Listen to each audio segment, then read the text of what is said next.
2 stumps. That is all that's left of 2 50-year-old trees here on Waxwing Place. Trees City News has confirmed were illegally removed as part of renovations to this site, and that act has set off a firestorm of anger here from residents who say it once again proves that the city is failing to crack down on developers who are breaking the rules. Can I see your permit?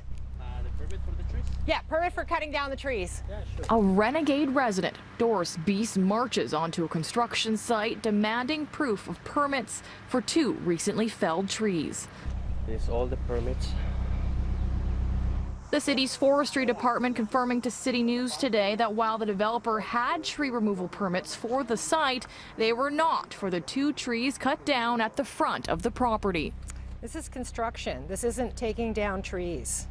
I'm sad. I am just sickened by the fact that people can take trees down that are mature without proper permits, without, consideration to the rest of the neighborhood.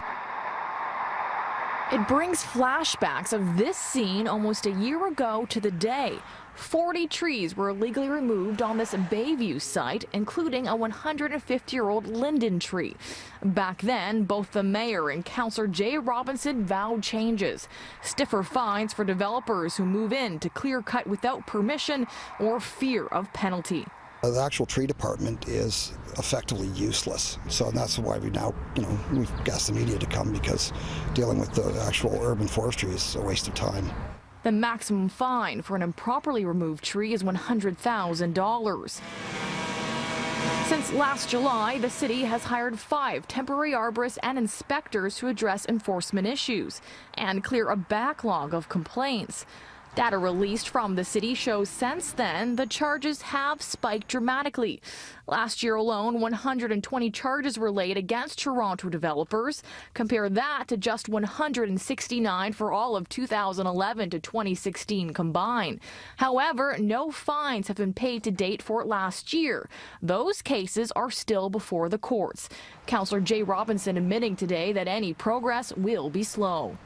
Staff say it's very costly, and it takes a lot of time to pursue these situations and take them through the court system. Formally, I think a lot of these investigations were dropped and weren't fully pursued. And so we are doing our best to throw the book at them. Would you be able to tell us on the record in terms of whether you had the proper permits to remove these trees? City News talked to a man who identified himself as the builder last week. He insisted he had the proper permits.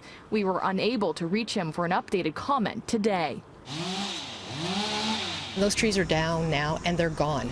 They will not come back. There is nothing we can do about it. So I'm really hoping that the city actually comes along and does the proper fines and does the maximum that is allowed.